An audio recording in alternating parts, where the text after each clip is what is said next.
Please welcome with a warm round of applause, Ms. Clarissa Beyah-Taylor.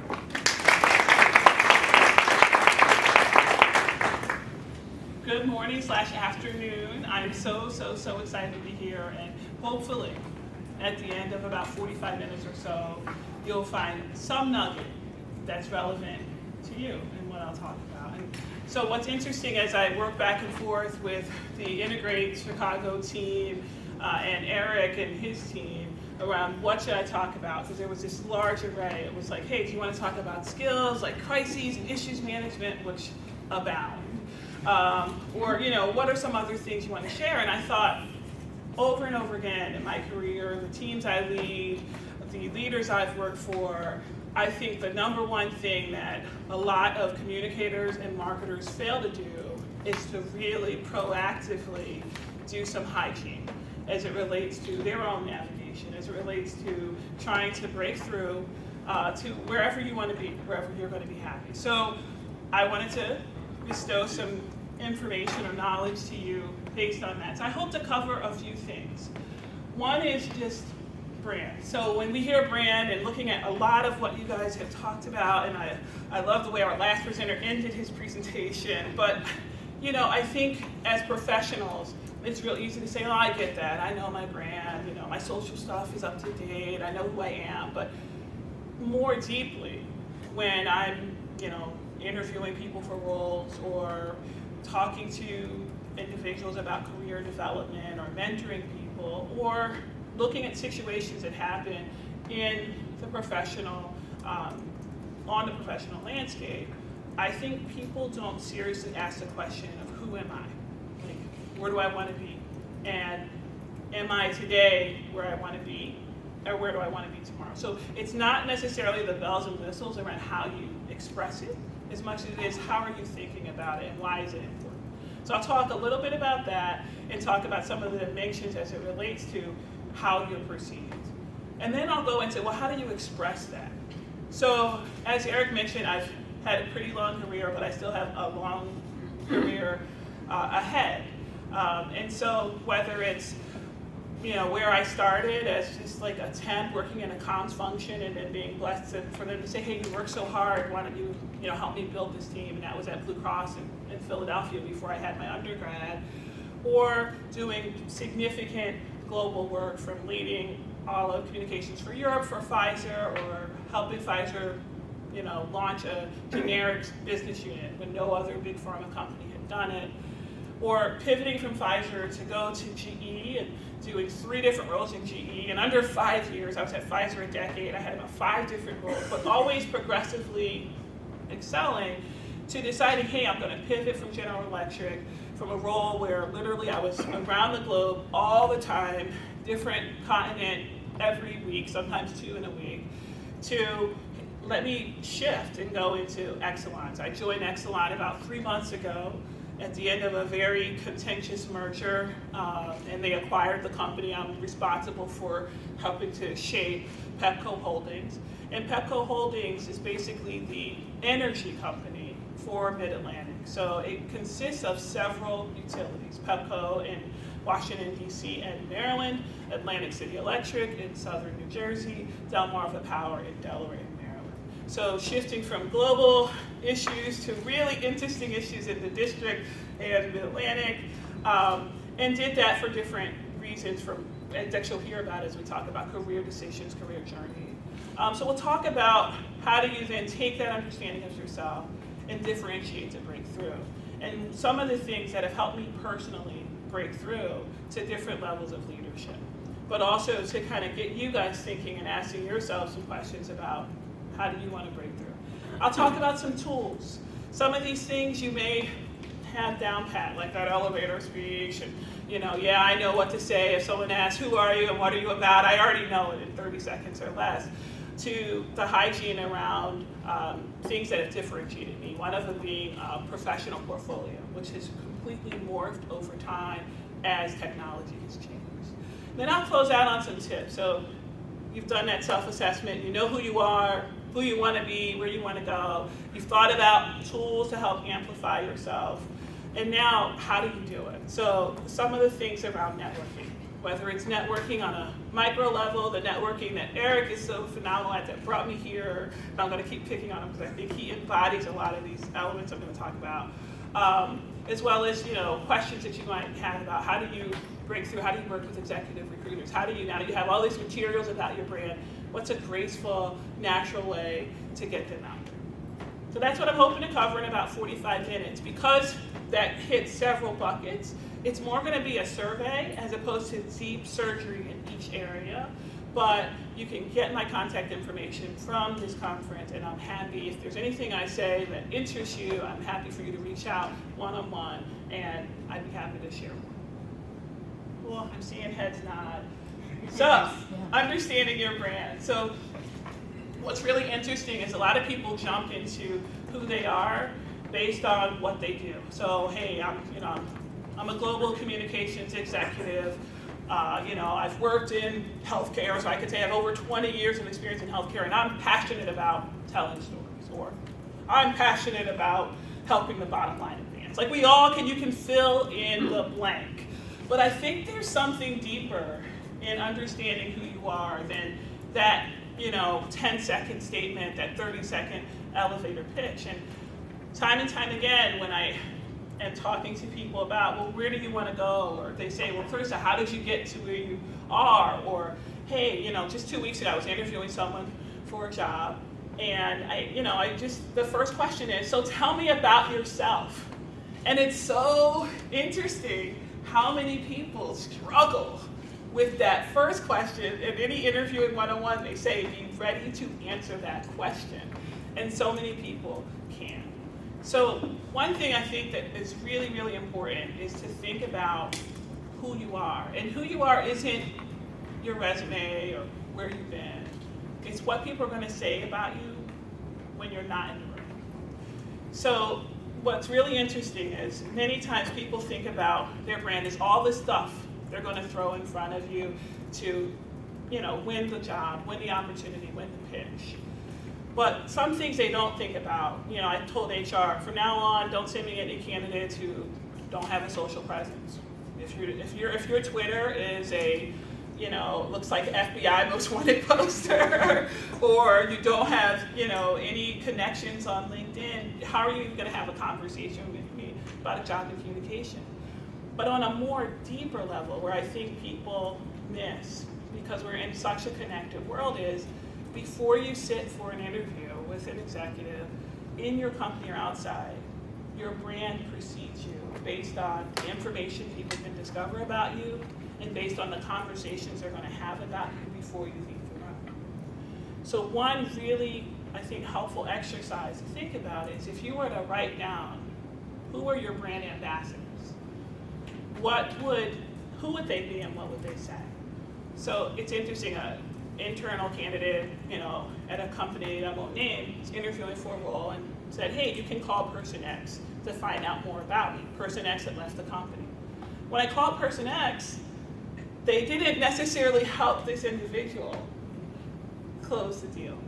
The other thing people don't realize is your number one brand ambassador in a professional setting, especially inside of an organization, is your direct supervisor. So many times, people come and they're really unhappy in the current role they're in, and they say people don't leave companies, they leave individuals. And you start to probe a little bit more, but if you're internal, the first thing that you're going to ask is, let me talk to the people who work for you, who work with you, your boss. So really thinking about your brand from what would the person who knows me say is key.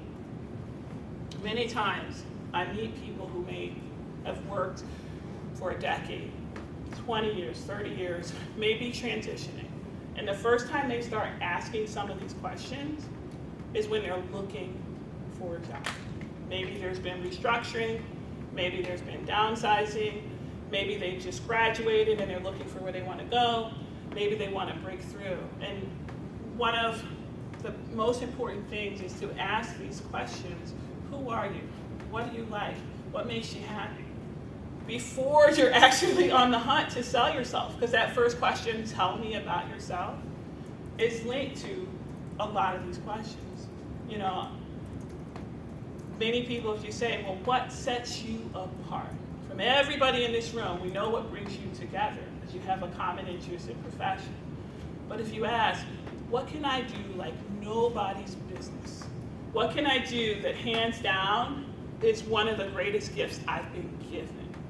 A lot of times you might get crickets, or you might get an answer that's very different than the path you pursued. So there's been a lot of studies done on extremely successful people, and lots of books written. And some of the ingredients to being successful is not focusing on what you don't do well. Like, I've given up on ever being good at finance or statistics or numbers. I'll do enough to get by, but that's not what I'm good at. It's not my passion. But they found the most successful people in the world are successful because they've identified what sets them apart, what makes them unique, how they can rock like no one else, and they've really focused their energies there, not on the things that somebody told you should be good at. And a lot of times, whether it's a career choice, a lot of students that I work with, or people who are bridging from one discipline to another later in life, haven't answered that question fast enough around what makes them happy, and then forces beyond their control kind of force that question out. So I would strongly recommend thinking about who you are. Now, when you think about your brand, a lot of times we talked about kind of how the brand expression shows itself, or the communication elements of the brand. But there's many dimensions to what makes up you. Now, part of why you guys are here is, hey, what industry am I in? What role have I had? What company do I work for? What organizations am I in?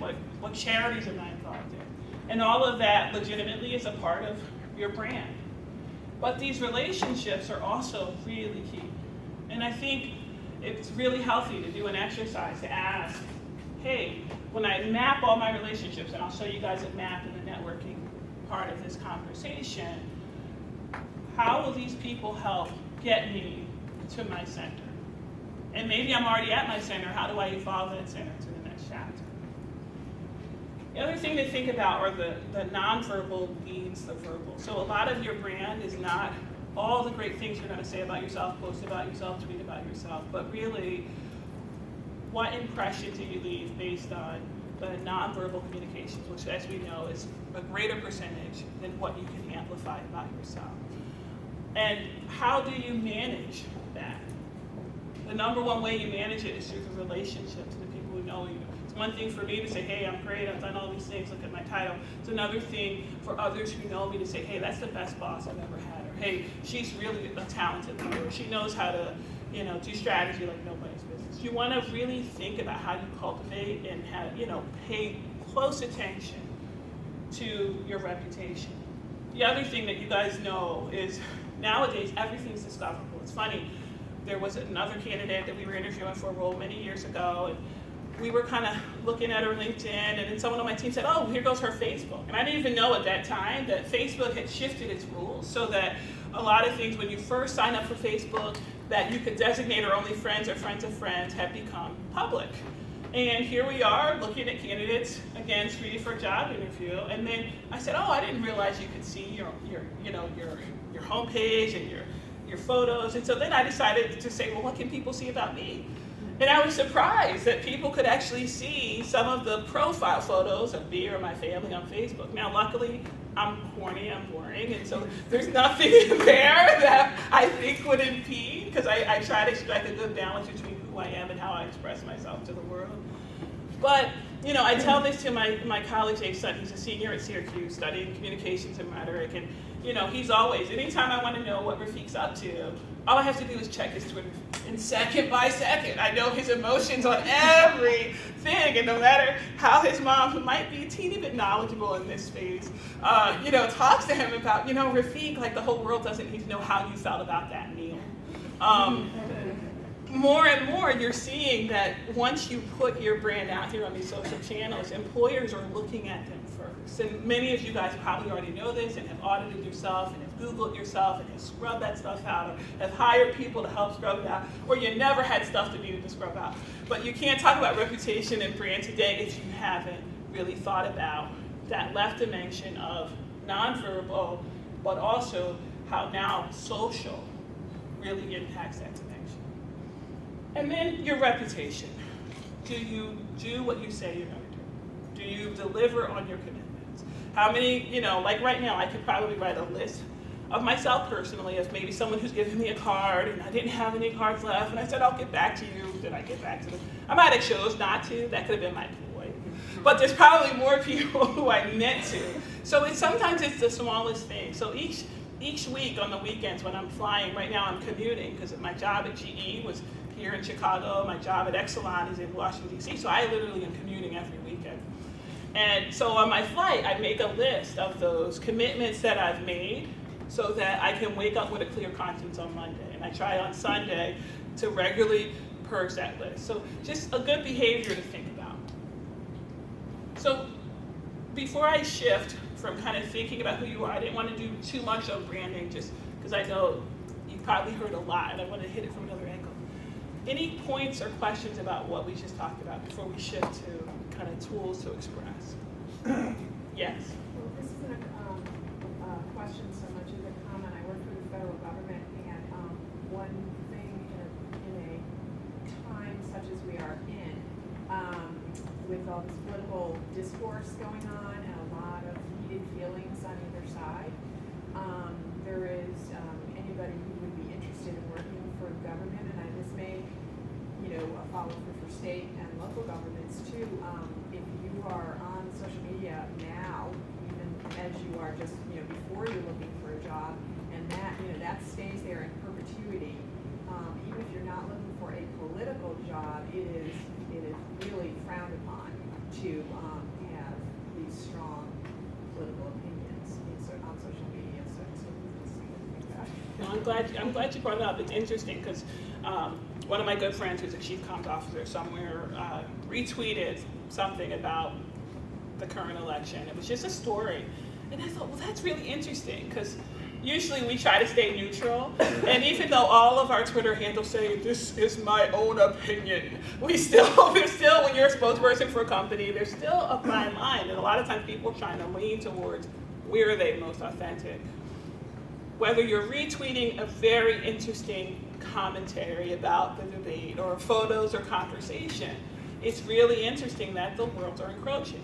And you may be of the mindset of I am who I am, and if somebody's not going to hire me because I retweeted content about a certain view, I probably would hate working for that person. But you don't know. So I think it's so important to really kind of think about. I'm glad you raised that point because you don't know where your journey is going to take you, what sector you're going to be in. And I also think it's your choice to decide how you want to represent. So it's not that it's wrong to do that. It's just to be aware that whatever you amplify, whatever you like. It was funny, early days at Pfizer when I started out in R&D in southeastern Connecticut, our CFO came up to me and said, oh, congratulations, you finally found a home. And I'm thinking, how does she know I found a home? Well, real estate purchases are all listed in the newspaper. How much you paid, what you sold. So even if you're giving to a political candidate, a lot of times as you move up in a company, they require you to join the political action committee. You're always told you have room, but at a certain point as an executive, you're kind of voluntold to support the PAC. And any contribution you give, and usually these contributions start getting heavier and heavier, are discoverable. So you just Google someone's name, you can see how much they gave to what candidate, you can see how much, what kind of house they bought, where they live. So more and more and more, your whole self is out there. And I think that's why it's so important when you think about the first slide of who you are, to make sure that you're walking on a path where your values of who you are as a person matches where you are when you show up. And many times, whether it's dealing with major issues like working for large corporations, a lot of times we get into really hairy things. And the past several months, I've been sitting at public hearings with people talking about the cost of electricity and what's on their bill, and is there transparency between if they're on vacation for a month and they come back, does the bill correlate to people who maybe can't afford certain goods or services. And when I worked in pharmaceuticals, it was also a wealth of concern around big corporations. When I worked at GE, wealth of concern around the environment, around the grid, around fracking. you're going to end up more and more asking yourself as a communicator or marketer that has to kind of amplify content for whatever company you choose to work for. Do these values match? And the most happy people are those who find those roles that actually match. That's where there's less and less conflict, because then you can just be you and be authentic when you show up. Other points, that was a great insight, other points or insights around that brand element. All right, cool. So key tools to differentiate yourself. So what's funny is when I started my job, my first job way back at Blue Cross, I was, just graduated from high school. I was in between high school and college, got married right out of high school, and I worked for this temp agency called Careers, and they placed me at Blue Cross with a woman who was like a one-woman communications department. And at that time, I didn't realize, just after working for her for a year, that corresponding with me getting a full ride to Rowan University in South Jersey, she'd say, hey Clarissa, I'm so impressed with your work ethic. I want you to help me build this communications department. So it was this huge thing. And there was a part of my personality that was always kind of insane about collecting my stuff. So when I was really young, I was born with a pen in my hand. I loved to write, and I would enter every poetry competition in the world that I could, and I would save my poems and I'd put them in these plastic sleeves, and I just felt so proud about my work that I started having my own little portfolio of things that I was really proud about. Once I entered the workplace, when I decided, hey, I was pivoting from Blue Cross, I'd been promoted 4 times in 5 years, I was helping to lead a team, many had undergrads, a couple had grads, I was just finishing my undergraduate degree. And I invented this thing that has served as a key differentiator for me in every part of my life. Even 20 years later, I still have this thing that I keep changing and evolving. And a lot of people who work for me as interns or employees have developed these same things. And it's called, I call it a professional portfolio. And so I'm going to talk to you guys a little bit about different tools, but one of the tools I'll highlight is that portfolio, because for me personally, it's really helped me make a statement, set myself apart, and really distinguish myself from a lot of the competition. And as I think about the roles I've had and the blessings I've been given to move up at major corporations, the largest companies in the world, this has been my secret weapon. I'm happy to share a little bit of that with you and some other thoughts on tools. So, I always start this with this conversation I might have one-to-one or in a group with all of us. We're in the business of putting together stuff to amplify others, whether it's the company, whether it's the brand, whether it's the issue, whether it's the situation. But it's like the shoemaker's children having no shoes. Like, it's so, I found, uncommon for us to actually take the same care to think about who we are and how do we sell ourselves to the world using all the creative tools and media at our disposal. So really, this is, if you take nothing else away than this one slide, it's, are you spending time on your own hygiene about yourself and your career? Actually, by show of hands, how many people regularly are? Like, you just are, you're rocking. Good. Well, and I think it's just to say, sometimes what happens is you might be in a situation where you're in school and you're finishing your grad degree, you're in a job, you love it.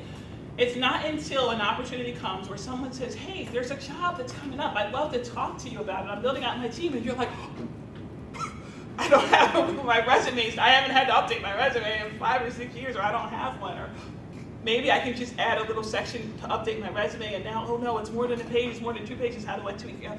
That tends to be the tendency, but how do you really groom your entire suite of tools? I'm gonna go over some tools. So one, I think some of this is self-explanatory about, well, why would you do it? But how do you make sure that you can amplify your story, your experience, beyond a 1 or 2 page resume? How do you make sure you can show your journey? Because a 1 or 2 page resume might not show the coolest things you've worked on, whether it's, hey, I led this campaign, it was the greatest video we've ever produced, or really cool infographics. And hell, if you created an infographic about yourself, what would it look like? If all you got was an infographic to communicate, that could be your it thing. But I really want to get you guys thinking about how do you express who you are, what your journey is, what your strengths are, in a way that when you leave the room, people say, wow, he or she has her stuff together. She knows who she is, And this is pretty darn impressive. So how do you, in your own authentic way, make that memory to showcase? How do you show evidence? So it's one thing to say, yeah, I did all this stuff, and I helped save X million dollars, or I worked on this global campaign, and this was a really tough issue, and all the strategy and expertise and thought I put into itself, the reputational risk will prove it. How do you prove it? And what's the ingredients? What's the secret recipe to show that you can prove it? What tools do you already have to prove it in an authentic, responsible way? So, there are several tools that I think, I know I have in my cadre, and you probably, if you were doing this yourself, could check the box on some of them, like, oh yeah, got that. What's cool is if you start with a core tool, which frankly is your narrative, and an expanded narrative is a resume, and that's really solid, and the structure and how you've pulled that together captures who you are, what you can do, and what you've done, and proves it, the other tools become easier. So your narrative. I won't do this because I'm not here beyond, this segment today. But if I were to point to individuals, and if I were teaching a class, I'd do it, because then you'd be victims and you'd have to. I'd just say, what's your narrative? What's your narrative? But if I did that, and you thought right now my finger was going to point to you and say, what's your narrative? And your heart would beat real quick, then you probably have some work to do on who you are and what's your narrative. Right? And so sometimes it's really simple. I'm Clarissa Beyah-Taylor. I'm a global communication executive. I work for some of the largest companies in the world. My passion is telling stories that matter. That's one. Or if you decide, hey, the person I'm meeting, it's really about, can this person lead? I've led global teams that dealt with mega issues in the healthcare space and in the utility space.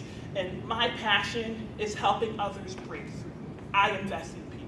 So you can shift your narrative depending on the situation, but do you know yourself enough? And I deliberately use the word my passion, because yes, I am passionate about developing people. Yes, I am passionate about storytelling. But that differentiates you than just saying, and I do marketing communications, and I do integrated marketing. You really want to have that element of the thoughtful approach and answer to what makes you sing. What do you do like no one else? So your narrative, skills, capabilities, experience, like that. Boom. Communications leader. Boom. Global. Boom. Mega companies. So you really want to make sure it's savvy there. Your tools. So now that you've gotten in the door, you've had that conversation, oh, that person was so cool, I happened to ride with them, and now that we're off our flight and I told them to send me their resume and it's going to look really good, how do they sing? And the key tool that everyone needs is a current resume, but a resume that actually works for you. I've gotten resumes where there's so many colors on it and so many charts and graphs, I'm like, oh.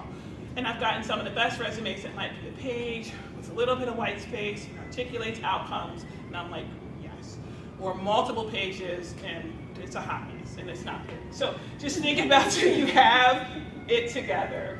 We'll talk a little bit about portfolio, and then we'll talk also about your network.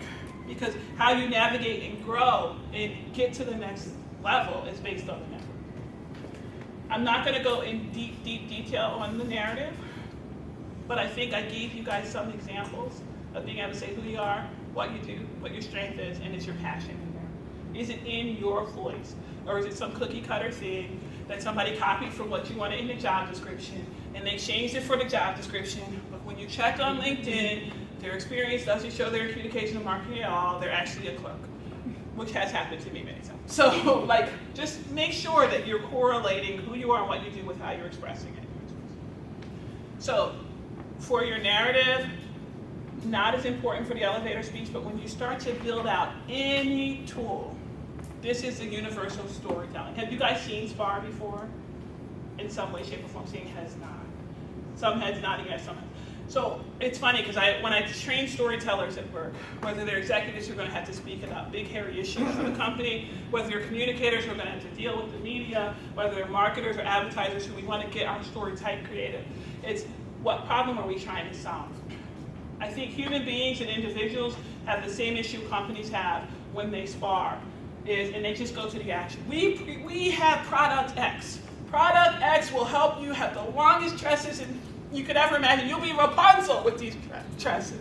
But one thing that What problem are we solving? What's the situation? So one, as far as set the context, any story has to have a beginning, some conflict in the middle, and an end. And how do you do it quickly? So that's what SPAR is about. And you should do a SPAR test on your resume. I've seen so many people who have resumes or materials that say, hey, I helped launch product X. Okay. And it generated $10 million. Okay. But why was product X helpful? Was it a contentious environment? Was it for Medicare patients during, healthcare reform? Why is the number, $10,000, $10 million? Why is that relevant? Was that cost savings? Did you bring it in? So it's really making sure you're not just focusing on action or result, but you're talking about all four. And when you can play the numbers game and show the impact, that's really, really helpful. And I think you guys are going to get these slides. So, okay, so don't worry if I'm going fast. Any questions about SPAR before I move on? Pretty solid? Yeah? All right. So, a lot of times people will say, so I have my narrative and I have my resume. Why do I need anything else? Why do I need any of these other tools, like a portfolio tool I'll talk to you about in a second? One is when you have your resume or cover letter and that's it, how do you fill a gap? And this is really about differentiation. Everybody is going to have the resume and cover letter. What are you going to have that no one else has? That's the question. That's how do you differentiate yourself with a tool? How do you show what you can do? Everybody's resume and cover letter are going to show everything they can do. Well, how do you prove it? What are some examples? What are some of those projects that it's the project you worked on that makes you most proud in your whole career? This project is it. How do you show that in a way, even if you're not in the room? And how do you give more depth to those action bullets? So, some key considerations if you said, hey, I'm going to go, a portfolio route. And again, if you reach out to me individually, I'll be happy to share my portfolio with you. But one of my big rules of thumb is don't mass, don't send it en masse. But if you're like, I'm really interested in what hers looks like, and I'll just reach out to me privately, I'll share it because I know sometimes it's very helpful to see exactly what these could look like. Sometimes if you're super creative, it's helpful not because you want to just take it and say, hey, how am I going to design it for me, and maybe respond later. It can be, 3 pages, it can be 20 pages, depending on your expertise, depending if you're going for, a job in the federal government and it's around, claims or, you might need something different. I've talked to a lot of scientists and engineers at companies I've worked in, and their type of CV, if they have to show abstracts, might be really different. For communicators and marketers, short, sweet, be brief, be bright, be done. Like a lot of times that's the secret. Or having a really cool infographic as your first page, and then people can peel behind the layers of the infographic based on different chapters you want to tell. So there's a lot of versatility into the content, but nowadays, I've still had people interview for roles in the past 5 years where they come with all these writing samples, and they're opening it up on these crinkly plastic sleeves, and it smells like mold. And I'm thinking, you're not who I need for today or tomorrow. So you gotta that's how my portfolio looked when I was at Blue Cross. I love Blue Cross and I collected all the newsletters and things I worked, but as you advance in your career, portfolios change. Early career, individual contributor, you're usually a crafter. You're creating really cool things. So I would expect to click a link, see an electronic PDF that shows things that you've worked on in your craft. If you're in middle management and you've led teams, I'm expecting to see more outcomes, more briefers on strategy. If you're a senior executive, then I'm really expecting to see more of a proposal for how would you address the challenge we're trying to solve for this role. So it's very different depending on where you are in your career, and it has to adapt for where you want to go. So many types: early career, examples; mid-career, might be project-focused, team-focused; leadership and strategy, a lot on outcomes, a lot on results, a lot on what's the bottom line that you help move, and can you give me a synopsis of that bottom line in an executive-ready way. So depending on where you are, you can customize it. I customized mine based on my journey.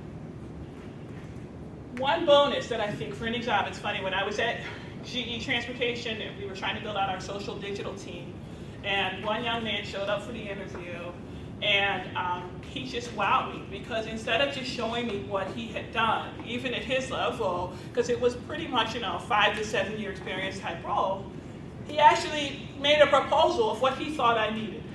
Because he went and looked at, well, how is GE Transportation showing up in the digital world? He went and talked to people who had worked for me and who worked across the company. He took all his thoughts, broke them out, and said, this is what I think you need.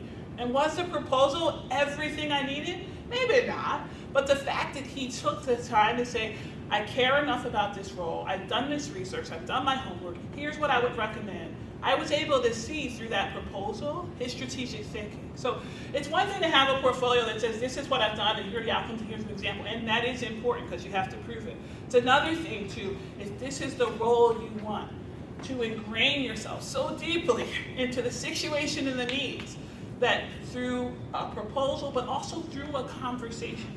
My last job interview, which happened quite recently, when I said, hey, leaving GE, joining Exelon, the first interview was a panel. There were 6 people in the room.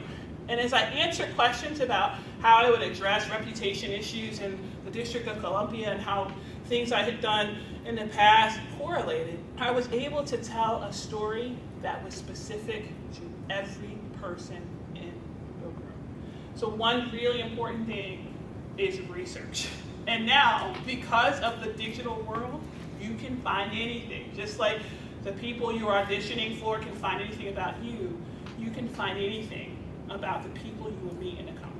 And LinkedIn is it's totally worth having premium LinkedIn status to be able to do that in real time when you're getting ready for that next conversation or opportunity or a business pitch. It's not just for, hey, I want to move up or move out. It's, hey, what's the intelligence you can get to inform the strategies you have. There's really cool apps. There's this app called Charlie that I started trying out where before any meeting, it looks at your whole calendar and it basically aggregates any information about the person you're going to meet with the next day.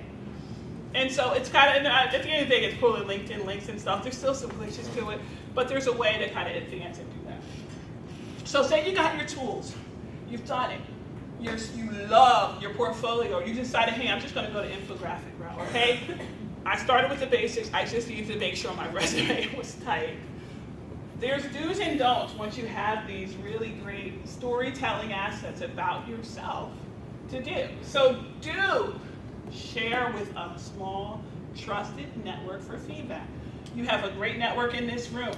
Whether it's, hey, I need a second pair of eyes. Like before I sent my presentation, since I was finalizing the slides from different sources and in between some pretty intense meetings and conversations, I was really psyched that the team that had to catch it here, I said, hey, can you guys just look through it real quick? So, so if you see typos, you can blame them. But no, but it's a small trusted area. It's like, not me. We fixed the initial capitalization inconsistencies. I'm like, oh, that's always my problem. I like to capitalize every word. But it's really important to have other people, no matter how much time you spend, no matter how great a writer you are, no matter how great a designer you are, no matter how great a grammarian you are, trusted network to look from that. But also trusted network to kind of push back and say, I've had people look at my stuff and say, hey, you talk a lot about this, but you really do that well, and you're not saying anything about that. And you're like, oh, I've used this for 15 years. I hadn't even thought about that. Let me add it. So really, as you kind of hone your own material for yourself, share it with a network. It's a high-touch handoff. So for me, one of the worst things you can do in an interview is hand out something really cool, and then you're looking at the top of everybody's head at the interview. Because they're so busy looking at what you gave them that they're not looking at the most important thing they're buying, you. They're not hearing the stories you have to tell. They're not hearing the great bombs you're going to drop based on the research you did before you entered the room. They're just looking. And so the best thing you can do after the interview's over, especially when you've advanced in the process, it's not the HR screening, like, are you good enough to talk to our people? It's really when you're in that room with the hiring manager, the decision makers, the team right before the hiring manager, it's a leave behind. It's that thank you note with a link, or it's we're all done. I have a PDF, but there's also an electronic version you're going to get in my thank you note. Bam, bam, bam. Even though the world is increasingly digital, if you're like me, well, I don't want to say that I have probably about 940 48 unread emails. And every time I purge about 500 of them, 600 come. But if you're like me, you're bombarded with like electronic stuff. So even if you send that thank you, people might not click. I think it's still good to have some type of leave behind that's relevant and authentic and print. So it's a good way to leave it behind. And you gotta use sound judgment in who you're gonna share with. The other thing is you don't wanna put stuff in there that's proprietary to the company. You can tell a story about what you did if what you did became public, because hell, it's on a website. It was a press release, it's posted, it was a campaign, it was a video on YouTube. You're safe because it's already in the public domain and you're just saying, hey, I helped contribute to this, or I helped make it. But if it's private and you're showing strategy, please do not show the synopsis brief of confidential information, which I've seen. So use your judgment, because it could be the best portfolio ever, and then they think they don't have, sound judgment. So I don't think they can do this role for our company. And regularly update it. The hardest thing is you can be at a company for a really long time or in your career for a really long time, and now you're like, great, I'm finally going to do it. I'm finally going to make the portfolio. And you haven't created your file. Like, I have a file whenever somebody gives me feedback, like, Clarissa, this was great, or you did X great, or your team was great. I call it kudos, and I just put it in. I want to know who am I going to have on my team. Don't present it during it if you have a conversation. Interviewing is a whole nother thing. Don't bombard people in advance with this long behind email with all these tools and links. Don't do that. And don't broadly just circulate and share. Don't be like Pepe Le Pew. Like everybody knows you, they got your stuff and it's popping up in all these different places you didn't know. Be really, thoughtful. Don't include confidential information. Don't include references unless you've asked them. The really cool thing, like one page in my portfolio, I've just taken all the really cool things people were nice enough to say to me about LinkedIn, and I printed them because they already gave permission, they already posted it themselves, it's fast and easy. If you haven't become a LinkedIn has different ratings based on what percentage of your profile is complete. Try to get to 90 to 100%, and that includes getting those recommendations in. When things happen, if someone said, hey, you did great on Project X, and it's okay for them to talk about Project X, ask for that recommendation when you did Project X. Not when all of a sudden you need a new home, and now it's like, oh, let me find a lot of people to say nice stuff about. All right. Any question about tools before we go to networking? Yes.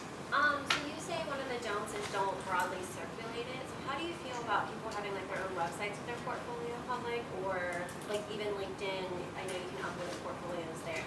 I think that portals that aggregate your social identity are phenomenal. I think, but it's not. It's one thing to have a portal, and if I Google you because you're looking, I'm like, wow, this is great. Look at this. This is great.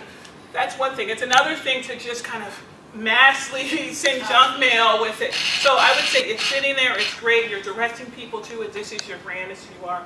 I think that's phenomenal. It's more the mass distribution where you're doing a push versus people pulling it, or you sending a link. Good question. Yes. How do you feel about like creative resumes, differently formatted PDF resumes? Are those pluses or? Creative is such a broad term. It's so broad, and it depends on if it's done with grace, right? Because, and I would say, if you have a design friend or if you're a designer, look at it. Do I have white space? Am I just keeping it to 2 to 3 basic colors? Are the colors in the same family? Are there some things that are linear? The key is like good design principles so that the facts you want pop out. It's because I've seen people go cuckoo bananas with like, I just look at it feels like a bowl of tricks, and then there's a bunny popping out, and that's the resume. So and that's where your trusted network can help you make sure that you got it right. Other question? All right. So what is networking? So people say network.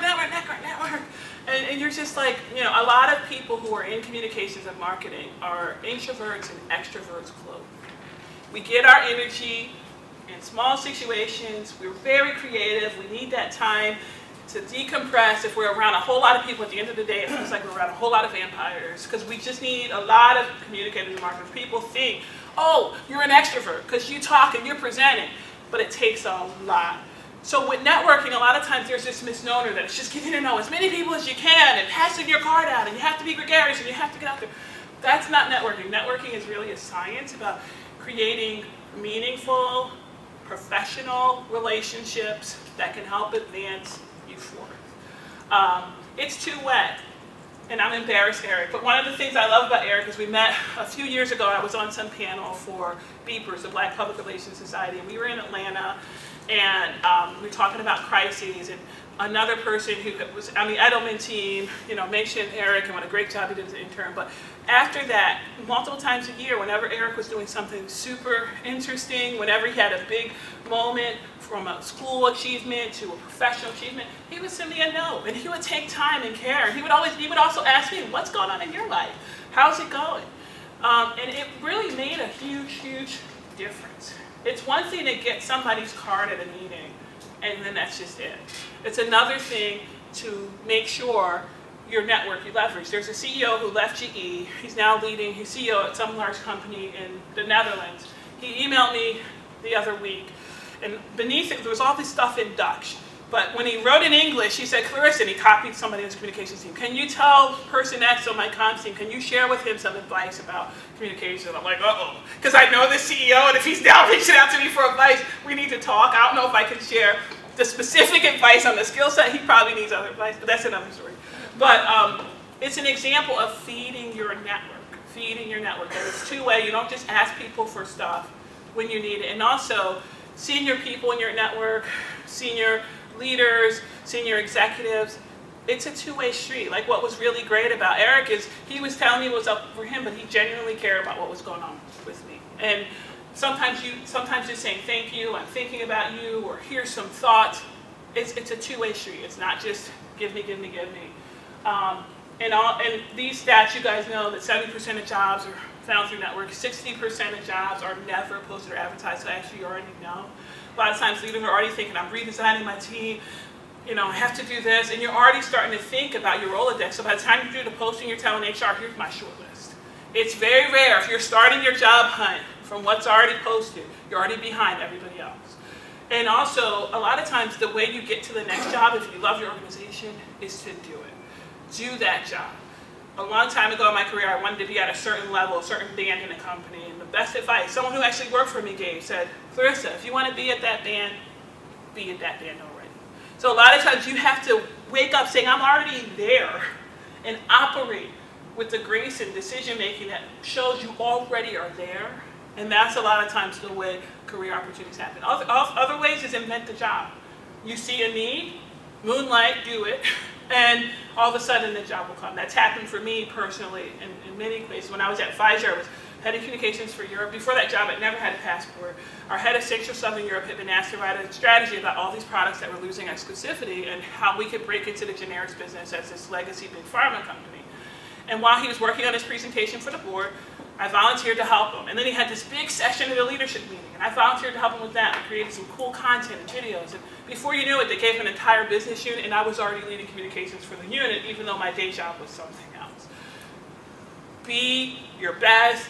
Do something really interesting. Build the job before it's fixed. Then they say, oh, Clarissa, we're naming you the head of communications for the business unit. I'm thinking, I'm already the head of communications. I didn't say that. Thank you so much. I'm so excited.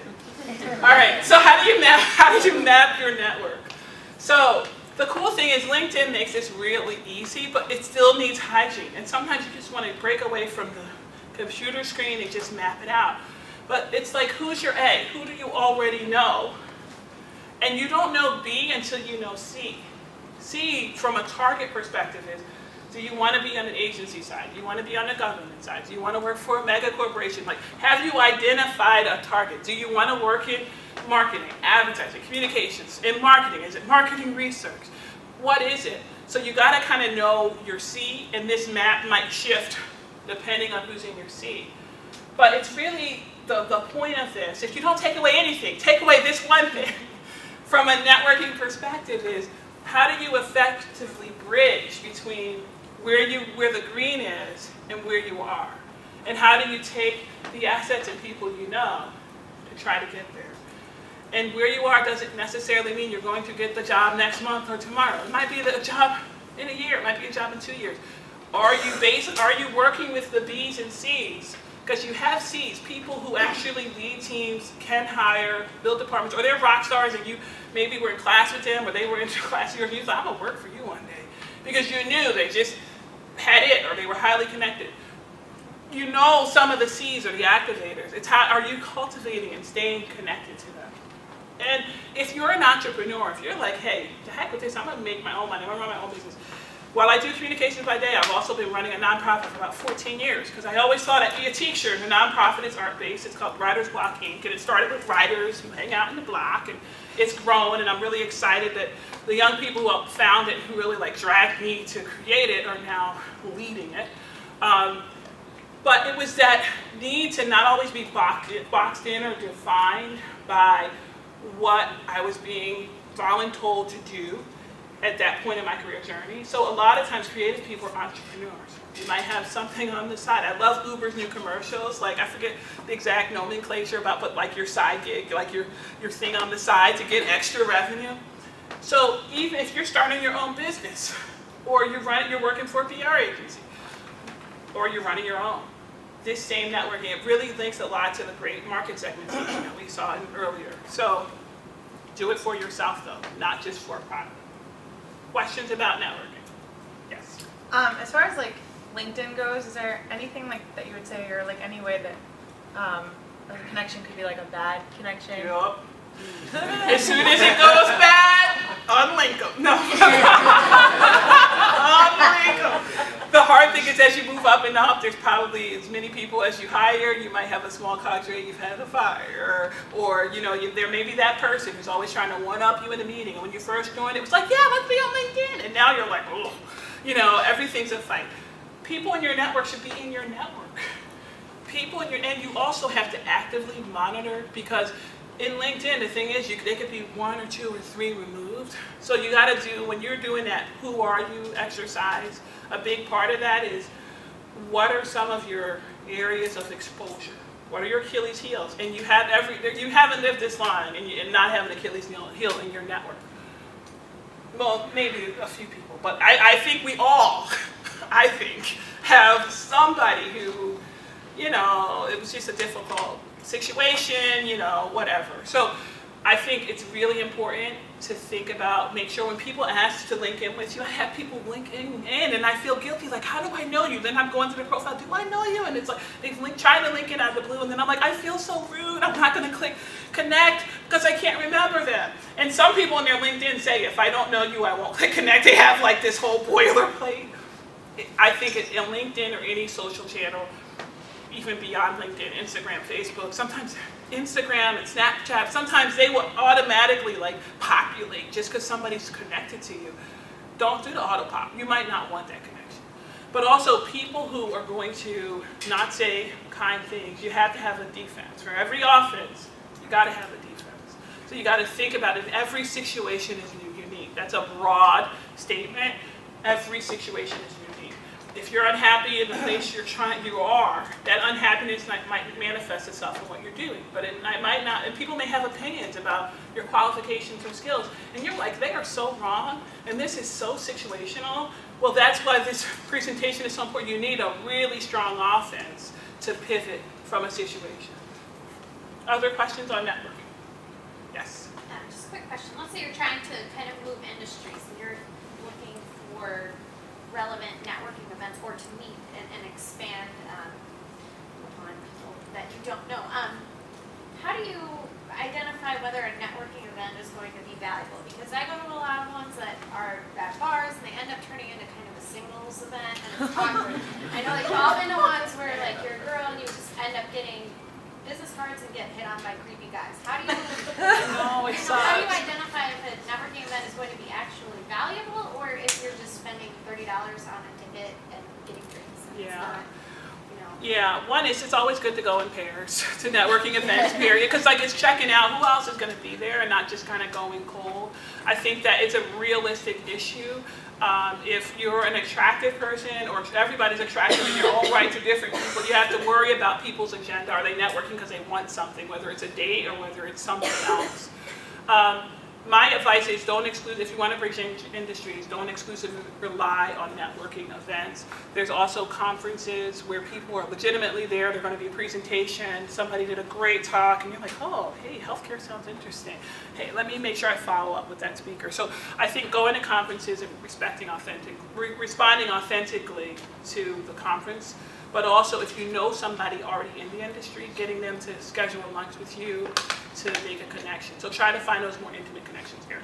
And I want to add Yeah. two things to that. Yeah. So, me personally, I actually like going to networking events. However, I'm more like strategic about it, so I do two things. One, I kind of rely on somebody who's like either hired in the industry or somebody who knows the type of event that's going to be there, and kind of ask them, do you think it's going to be a good event? It's going to be a good investment of my time. And the second thing that I do is try to like get an idea of who's in the organization or the part of the event that's going to be there, and try to see if I kind of find out if there's a particular purpose for me to go to the event to meet somebody in particular, and be more targeted that way. So that's my advice to you. Just some things that I do personally that I would think kind of work well for me. Great. I say, just to boil what Eric says down, the way I look at it, it's a networking event, everybody there has an agenda. So if you know what the overarching draw of what's bringing you together, like you mentioned, a conference. Yep. People are there, again, for that purpose of that conference. And so, but if it's a networking event, who's hosting it?